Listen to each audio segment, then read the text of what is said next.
estamos en este especial con la conducción de Hernán Jagger, la pandemia y la mirada humanística. Está ya en línea con su entrevistado, así que Hernán Jagger, te escuchamos. Bueno, muchas gracias, Irene. Entonces, estamos en comunicación, como lo habíamos prometido antes de ir a la música, con Hugo Manu Correa. Él es periodista, locutor, crítico de cine, de teatro, ha trabajado hace unos años en la CNN. Y bueno, lo saludo, por supuesto, para comenzar. ¿Cómo estás, Hugo? Hernán Jagger te saluda desde aquí, desde radioemociones.com. Hernán, un placer enorme de saludarte, gracias por la convocatoria, luego extensivo también a Irene, un saludo muy especial a la audiencia, un gusto estar en contacto con ustedes. Gracias. Muchísimas gracias por tu tiempo. Es un verdadero placer, sinceramente, Hernán. Me encanta la radio y esta convocatoria con el espíritu que lo moviliza, con la crisis y con la palabra humanística tan importante en estos tiempos de fuerte interpelación. Perfecto. Antes de ir al tema, estábamos hablando recién de las visiones, bueno, que están teniendo algunos de los más grandes pensadores de la actualidad, ¿no es cierto? Hablamos de Giorgio Agamben, de Byung-Chul Han, de Slavoj Žižek. Antes de entrar en ese tema, que me gustaría charlar un rato con vos, como periodista te pregunto, y te pregunto de colega a colega, ¿cómo estás viendo este tema de la infodemia y cómo están tratando los medios de comunicación desde tu punto de vista como periodista el tema del COVID-19? ¿Cómo ves el tratamiento en líneas generales y si querés señalar algún caso o algo en particular que te haya llamado la atención en todos estos días que se está cubriendo este aislamiento social? Bueno, primero que nada, pongamos en contexto que es la primera pandemia en la historia de la humanidad en el apogeo de las redes o de este imperio informático. De manera que es inevitable que aquellos que estén por fuera de los medios de comunicación vean lógicamente una saturación de información.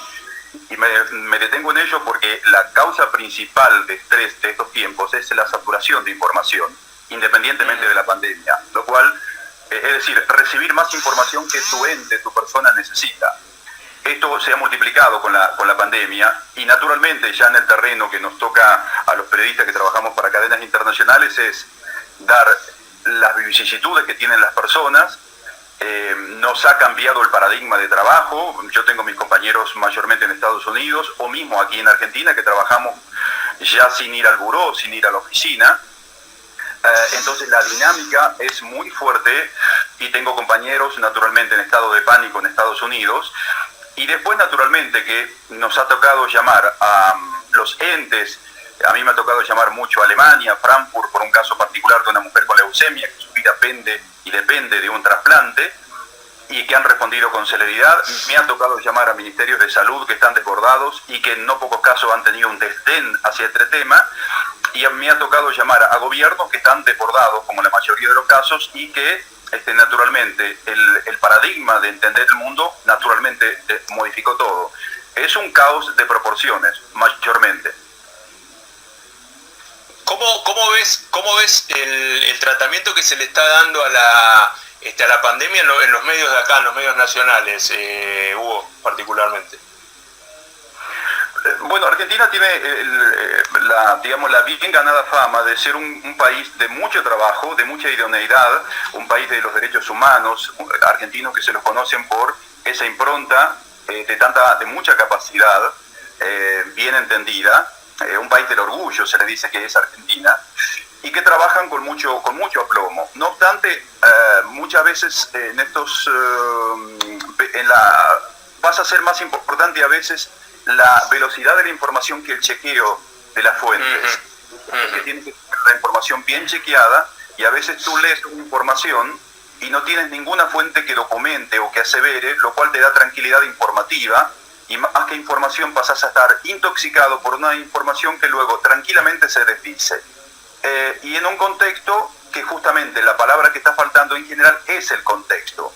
Recordemos que nosotros como periodistas tenemos la obligación, casi como parafraseando los médicos, como un juramento hipocrático, de contextualizar. Si a lo mejor no lo podés dar en la noticia, a lo mejor en una editorial, para entender el contexto de qué se trata esta pandemia, dónde surgió, cuáles son las características, darle una mirada médica, y eso, naturalmente, la velocidad en la cual vivimos está fallando en no pocos casos, no tan solo en Argentina, sino a nivel mundial. Pero en general lo que sí veo, Hernán, Lo que sí veo es una gran competencia periodística, con la salvedad no menos importante de que estamos en el imperio de la información, de la inmediatez, y eso tóxico es imposible de sacarlo en esta voracidad informativa, y eso generalmente no es bueno. Coincido con vos en gran parte de lo que decís y te pregunto, te interpelo y me gustaría conocer tu punto de vista acerca de qué opinás, o sea, qué cambios se van a ver. Obviamente no te estoy pidiendo que seas un adivino ni que me hagas una predicción, pero ¿calculás que va a haber cambios en los medios de comunicación luego que esto vaya pasando? Te respondo contundentemente que sí, que va a haber cambios, tiene que haberlo, porque el mundo va a haber cambiado, y me apoyo en cuáles son los elementos que te esgrimo para eso. Cuando tú escuchas a Henry Kissinger, acaso el hombre de los más influyentes que ha tenido la política internacional, diciendo que el mundo va a ser otro, porque prácticamente es más devastador esto que una tercera guerra mundial. Cuando tú tienes más tanques de guerra que mascarillas, cuando los sistemas de salud están colapsando, cuando los sistemas jurídicos se están quebrando, cuando las empresas van a ser devoradas, cuando los trabajos van a ser perdidos por millones de personas, ante una nueva, digamos, paradigma que se está gestando, cuando ves entes como la FIFA, que ha sostenido todos los torneos por este año, y que está trabajando en un nuevo esquema jurídico, no te queda otro que modificar esto. ¿En qué? No sabría decirte en qué, pero la manera del tratamiento de las noticias, el modo de darle más importancia a lo social, a lo de salud, a tener un poco más de contexto, no tan solo dar el qué, sino el cómo, seguramente van a ser elementos a tener en cuenta de ahora en más. Bien, perfecto. Te llevo entonces, vamos sin darnos cuenta, viste, fuimos yendo a ese terreno, ¿no? Digo, en cuanto a cómo están percibiendo ese cambio de paradigma algunos pensadores. Yo, por ejemplo, decía hace un rato que desde mi punto de vista, yo estuve analizando lo que había publicado el 26 de febrero Giorgio Agamben, el filósofo italiano, y que por eso mismo lo salieron a matar, ¿no? de muchos lugares, porque de alguna forma lo que sostenían era que él había minimizado la pandemia, ¿no es cierto?, y demás, y que no había condenado al gobierno italiano por no haber tomado las medidas que debía haber tomado, y que por eso lo superó. Y yo, leyendo a Agamben nuevamente, creo que me parece que, como vos decís, primero lo sacaron de contexto, ¿no? Si bien él después tuvo que salir de alguna forma disculparse, no disculparse, pero sí aclarar, cosa que para mí no sé si están así, porque yo no sé si él quiso decir exactamente que esto era una gripecita, como dijo Bolsonaro, ¿no?, el presidente de Brasil, sino que me parece que él fue un poco más allá. Él lo que decía era que podía haber estados totalitarios o algunos trasnochados que usen esto, ¿no es cierto?, del control que están ejerciendo los estados sobre los ciudadanos y demás, para ejercer el autoritarismo, es decir, llevar el control del ciudadano al extremo, ¿no? Me parece que Agamben lo que quiso decir fue en ese sentido, ¿no? Un tema de limitación de libertades, ¿no?, por parte del Estado hacia los seres humanos. En esa misma línea, me parece que va lo de Byung-Chul Han. Es decir, Byung-Chul Han lo que dice es que, lo comentaba hace un ratito, y por eso me gustaría conocer tu opinión, es lo que dice que por qué, y de alguna forma, si bien él vive hace 22 años en Alemania, es oriental, surcoreano de nacimiento, y a partir de todo lo que ha escrito, y que ahora está revisando, obviamente, él dice que por qué triunfó de alguna manera el control de la pandemia en Surcorea, en China, en Japón, y es precisamente porque los ciudadanos de esos países, y con la cultura oriental específicamente, tienen mucho de aceptar ese control, ¿no es cierto? Además, ellos se sienten cómodos con que el Estado los controle. ¿Cómo ves esto, Hugo? Es un tema hermoso, un tema amplio, ¿no? Yo primero me gustaría poner en contexto que lo que está en crisis es el positivismo. Es decir, el positivismo, ¿qué entendemos por tal? El control, digamos, el ser humano se paró, digamos, en los últimos 400, 500 años hubo una clausura epistemológica. Es decir, el positivismo pasó a ser el Dios de nuestros tiempos, el ver para creer se transformó en lo único, y justamente, ¿por qué está en crisis? Porque algo invisible en el imperio del ver y del me gusta, hay una realidad ahí afuera que no nos gusta y que escapa al positivismo, es decir, a la ciencia, al control, en el mundo del control. Entonces, naturalmente que hay crisis. Cuando hay crisis aparecen puntos de vista.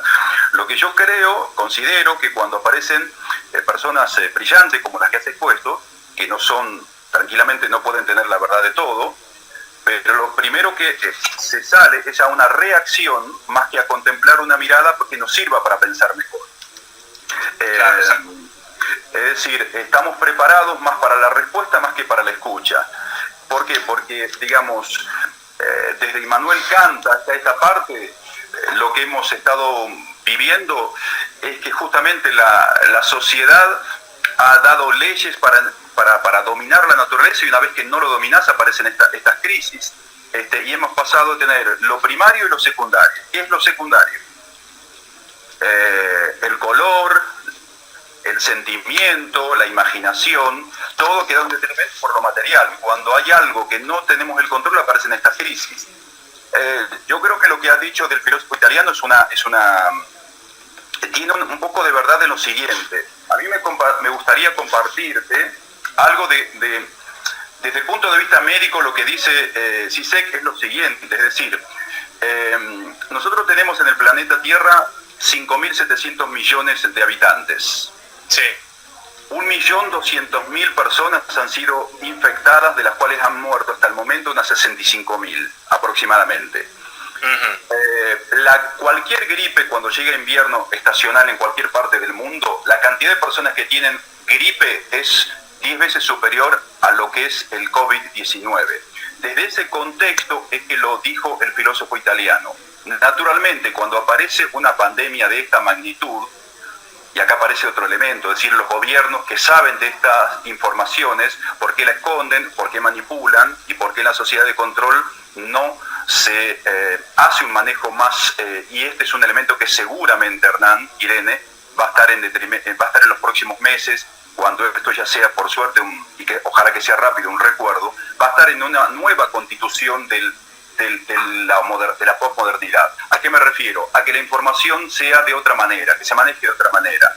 Me ha tocado casos en Italia o en España llamar para tener información precisa, y el desdén con que se lo trató a este tema fue la causante principal por la cual Italia, España y la propia Nueva York, que tiene los principales focos de esta pandemia. Después, con respecto a lo que dice Byung-Chul Han, sí, naturalmente que está hablando de una sociedad de control a la inversa de lo que entendemos por Occidente. Y naturalmente que eso, pero lo que no dijo Byung-Chul Han en esa entrevista, acaso porque en esa reflexión muy importante que ha hecho él, es que en Sur Corea habían subestimado, al igual que Occidente, una pandemia anterior, y eso lo llevó a que en este caso tomaran medidas realmente muy importantes. Es verdad. Entonces, las pandemias han hecho estragos, y luego cuando ya sos consciente y el consciente colectivo sabe que esto no es como para embromar, naturalmente que aparecen estos comportamientos mucho más comprometidos para con la ciudadanía. ¿Y qué pensás, Hugo, siguiendo en este sentido Slavoj Žižek es un filósofo esloveno, siempre fue controvertido, ¿no? Porque aparte él es un tipo que sigue sosteniendo que la única salvación que tiene el mundo es el comunismo. Bueno, tiene sus fundamentos, es decir, fundamenta su pensamiento, no es un tipo que hable por hablar, ¿no es cierto? Uno puede estar más de acuerdo o menos de acuerdo, pero digo, con respecto a esto, fue el primero que editó un libro, ¿no? Lo estaba comentando yo, que se llama Pandemic, que es un libro que se editó en inglés, ¿no? COVID-19 es el subtítulo del libro, y él dice que de alguna manera esto es un golpe mortal al sistema capitalista. En esto es pues un poco lo que, por eso fue la polémica con Byung-Chul Han, que salió a cruzarlo, a decir que para él no era tan así, que era un refuerzo, al contrario, iba a ser un refuerzo de la sociedad de control. ¿Cómo ves esto que dice Zizek? Que él habla, por ejemplo, cito textual, ¿no?, del libro: no soy utópico, no apelo a la solidaridad entre los pueblos, al contrario, creo que la actual crisis demuestra que la solidaridad y la cooperación responden al instinto de supervivencia de cada uno, y que es la única respuesta racional y egoísta que existe, no solo para el coronavirus. Eso dice en su último libro textualmente Zizek. ¿Qué opinas en ese sentido, Hugo? Primero, disculpo por el fallido, entre tantos filósofos que estamos leyendo en estas horas, estaba leyendo me di cuenta, sí. Sí, mira, me parece que te hablo con absoluta responsabilidad y compromiso. Considero que autocensurarse y censurar puntos de vista es lo peor que nos puede pasar. Creo que justamente lo bueno es que cualquiera con fundamento se permita legitimar un punto de vista. Yo considero que en estos momentos hay una gran parte de la sociedad que lo que está necesitando, más allá si el capitalismo murió o tiene un llamado severo de atención a las políticas, sea el comienzo del final del capitalismo, y propongámonos que eso podría llegar a pasar en el futuro. Ni tú ni yo lo sabemos, Hernán, tampoco creo que Irene. Lo que sí sabemos es que lo que más importa ahora es la salud. No tengo ningún elemento para rebatir a tan lúcido hombre de la reflexión de estos tiempos, pero me parece que yo el foco no lo estoy teniendo en ese lugar. El foco lo estoy teniendo en que quizás, vinculado con eso, es que en estos 3 meses que va el COVID-19, en el cual llevamos un poco más de 3 meses, porque esto se dio a conocer el 31 de diciembre en China, han muerto 100 veces más personas de hambre COVID-19. O sea, hasta el 25 de marzo, y esta es una información que me permito compartir, que la daba Luis Fernando Ángel, que es de la Cámara de Comercio de Bogotá, que ha hecho una de las reflexiones más importantes en estos días, y él compartió esta información. O sea, en estos 3 meses murieron 100 veces más personas de hambre que por el COVID-19. Han muerto 390.000 personas, es decir, 10 veces más personas de enfermedades asociadas al HIV que al COVID-19 en estos 3 meses. Han muerto por el influenza, que es otra de las gripes que saltaron con la pandemia en 2019 en Estados Unidos, 100.000 personas, es 5 veces más que el COVID-19 en estos 3 meses. Te doy otro dato.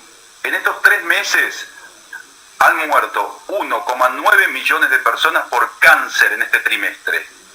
Cáncer de las cuales 500.000 personas fueron por enfermedades de estrés, de pánico y también por problemas cardiovasculares desatados por la crisis del 2018. Es decir, centrifugar todo con un solo punto de vista, por más importante que sea y que amerite reflexiones tan importantes como la que ha dicho Zizek, me parece que es como ceñirnos y autollevarnos a una sola mirada, como si fuera un fractal. Hay multiplicidad de fractales que necesitan ser unidos, escuchados, y no ponerles una etiqueta, por más importante que sea. Me parece que yo no le pondría la etiqueta, con el permiso del caso, Hernán, si es comunismo o no. Me parece que lo que importa es la reflexión, lo que me importa es el contenido, más allá de que estemos con un prejuicio de la palabra que le queremos indicar. Creo que hay que pasearse para que el vaso otra vez se llene. Tenemos que escuchar que esto nos interpela fuertemente y habrá que ver entre todos hacia dónde vamos. Ahora, Hugo, sí, estoy totalmente de acuerdo con vos. Y los números que acabas de dar, atrás de esos números, obviamente hay personas, me lleva a una reflexión y a una pregunta que te quiero hacer, a ver si lo podemos pensar juntos. ¿Por qué te parece que todos esos números, que son obviamente muchísimo más alarmantes, ¿no?, en cuanto a cantidad de gente, de seres humanos que han muerto, ¿por qué no son noticia en todo el mundo y sí lo es el COVID-19? ¿Por qué ves vos esa cuestión, ¿no?, de gente que ha muerto, o cantidad de gente que muere por hambre, que muere por enfermedades que se podrían evitar, ¿no es cierto?, porque tiene que ver con el modo de vida que estamos llevando como sociedad, etcétera, etcétera, etcétera? ¿Por qué te parece que todo eso que vos me estás contando, esos números que son aterradores, porque son mucho más aterradores que en números que lo del COVID-19, ¿por qué no tienen la prensa que hoy tiene el COVID-19? ¿Por qué te parece que ni hoy ni antes, ¿no? Porque estos son datos que vos los estás dando, pero uno realmente no los recuerda, no los tiene presente continuamente. Cuando empecé en periodismo, Hernán, se decía que la noticia no es que el perro te muerda, sino que vos muerdas al perro. Está muy bueno. Entonces, en periodismo, lo que llama la atención es esto nuevo y no lo otro. Lo otro, como no representa noticia, deja de estar en el firmamento, porque los medios tienen mayormente un interés en reflejar la actualidad por la actualidad misma. Es decir, se transformó en una piedrita que hace slalom arriba del agua y no se detienen. Entonces todo se transformó en horizontal y no hay nada en vertical que te permita reflexionar. Te doy un ejemplo de lo que estoy diciendo. ¿Qué es una pandemia? Tiene que tener 3 elementos. Tiene que tener un virus agresivo, puede tener la posibilidad de que mate y tiene que estar en varios países. La influenza de 2019, un año después, la OMS, la Organización Mundial de la Salud, determinó la clausura, ya no era pandemia, pero el virus sigue vivo. Sí. Es decir, cuando hablamos del COVID-19, del coronavirus que nos convoca a esta hermosa charla, Hernán y Irene, estamos hablando de un ácido de ribonucleico que por promedio está matando entre el 3 y el 4% de las personas que lo tienen. Este ácido ribonucleico, en la mayoría de las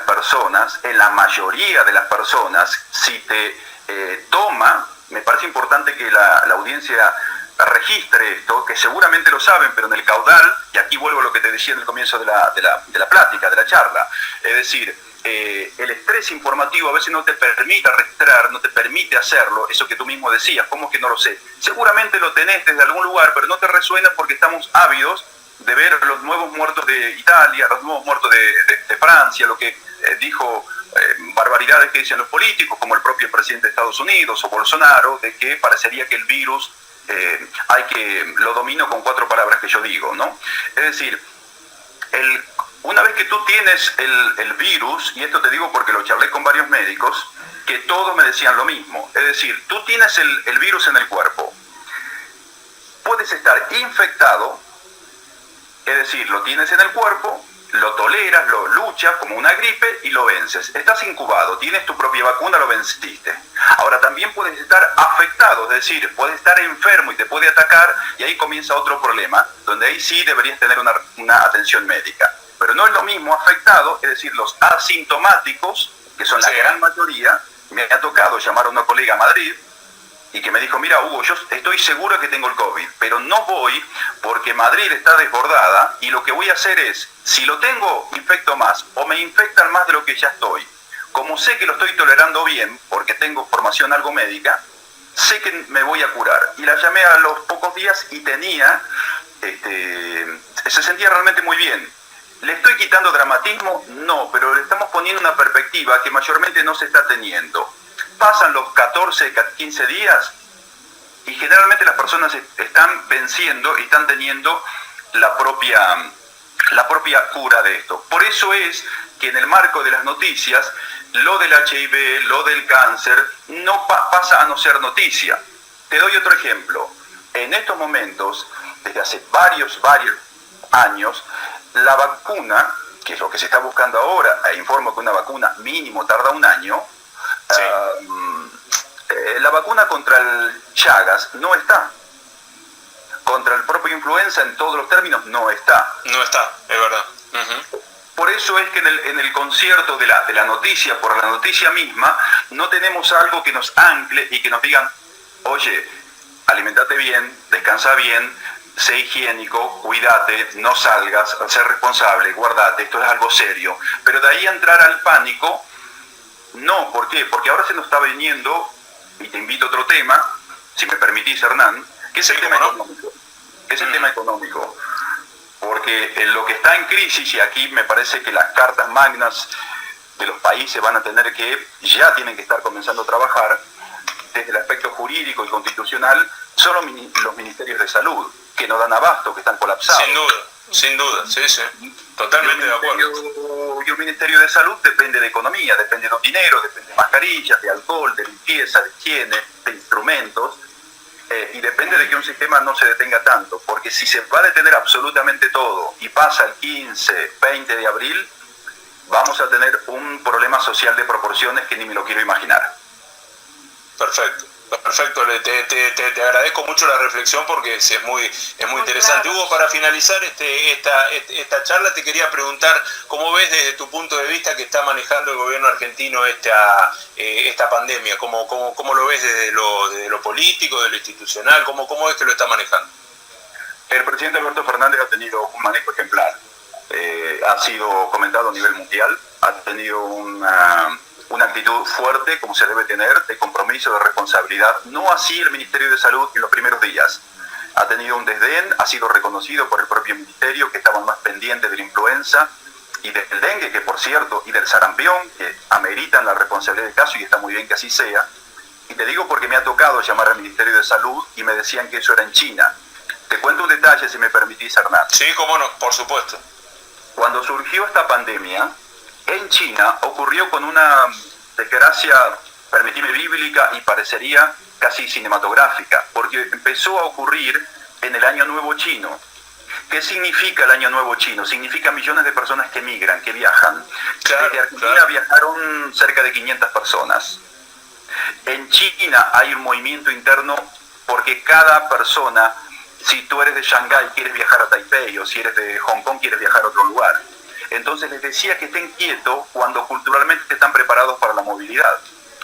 Yo les decía al Ministerio de Salud, pero tú vas a tener a cerca de 500 personas argentinas, quizá un poco menos, un poco más, que en 10 días van a estar aquí, y la mayoría están en Shanghái, a solo 8 horas de transporte terrestre, donde está Wuhan, donde comenzó esta pandemia. Hubo un desdén por ese lado del Ministerio de Salud, que fue subsanado por el presidente, que ha tenido una tarea ejemplar hasta el momento, que es muy comentada a nivel mundial, porque el control de esto, al menos, lo estás teniendo con el confinamiento, por más doloroso que sea. Perfecto. Perfecto. Bueno, Hugo, te agradezco infinitamente la gentileza que has tenido para con nosotros. Realmente ha sido un placer haberte escuchado con la claridad que lo has hecho, sinceramente, porque además te has fundamentado en lo empírico, te has fundamentado en datos, en cuestiones que a veces, como vos bien decía, se nos pasan, a veces lo tenemos, pero bueno, se nos pasan. Alguien dijo por ahí que la cultura es aquello que uno leyó o aprendió alguna vez y queda, ¿no? Y que, bueno, en algún momento sale. También me acordaba de una frase, ahora no me viene a la mente, de Eduardo Galeano, que tenía mucho que ver con eso que estábamos hablando. Pero bueno, la memoria tiene esas cuestiones. Yo la verdad que te agradezco muchísimo, Hugo. Espero que a vos también te haya servido, que te haya gustado, que lo hayas pasado bien. Me ha encantado la charla, me ha encantado además el tiempo, porque en estos momentos, mayormente los medios, justamente no tenemos tiempo para la reflexión. Y me despido con esto diciendo que es un momento en el cual reflexiones como la de Zizek y tantos otros son tan importantes, donde justamente lo humanístico, lo filósofo, todo aquello que aparece entre comillas como secundario, no veo ningún presidente de un país que tenga humanistas alrededor. Es un momento en el cual esta crisis tiene que permitirnos de tener a personas que nos ayuden a reflexionar, estemos de acuerdo o no, eso no es lo importante. Lo que sí es importante es que lo colectivo es más importante que lo individual, y se viene un nuevo paradigma, creo yo, más temprano que tarde va a comenzar a emerger ello, y considero que es importante escucharlo entre todos. Yo te mando un gran saludo, Hernán, lo propio Irene, y a la audiencia, gracias por este momento tan rico. Muchísimas gracias. Ahí te saluda Irene, Hugo. Muchas gracias. Yo la escucho medio bajo, Irene, pero a ver, ahí está saliendo bien. Ahí te escucho. Estamos bien. Te agradecemos muchísimo, fuiste muy claro y muy didáctico, diría yo, para explicar y exponer cosas que son muy importantes para que pensemos. Tiempo de pensar y de aceptar y asumir el cambio y la responsabilidad que nos toque a cada uno. Muchas gracias. Un placer, Irene, gracias por la convocatoria, siempre estamos a la orden desde aquí, ha sido realmente un verdadero gusto. Hola, Hugo, ¿estás ahí? Se entrecortó. Estamos aquí, Hernán, decía ahí está. Sí, justo se había cortado, sí. Le decía que les agradezco esta charla, que son propicias para estos tiempos de tanta crisis, escucharnos, tener responsabilidad, tener compromiso, tener el poder de la escucha, el poder de estar en contacto con el otro, y bienvenido sea estas reflexiones de Byung-Chul Han, de Zizek, de Agamben, de tanto filósofo o hombre que nos permita repensar la actualidad, es más que bienvenida. Así que un gusto enorme, Hernán. Muchas gracias por la convocatoria. No, Hugo, gracias a vos, y seguramente nos vamos a estar comunicando cuando todo esto pase, y bueno, ahí vamos a ver realmente después de todo esto, después que pase esto, a ver qué quedó de todo esto, ¿no? Un verdadero placer, gracias Hernán. Un abrazo grande, Hugo. Bueno, señores, pasó Hugo Manu Correa por el aire de radioemociones.com, de este programa especial, así que bueno, infinitamente agradecido a él. Vamos a escuchar un poquito de música, entonces, si les parece, ya estamos de vuelta para ir cerrando este programa especial del día de hoy, ¿sí? ¿Cómo no? Ahí ¿Te parece, Irene? Vamos a la música. Vamos a la música, sí.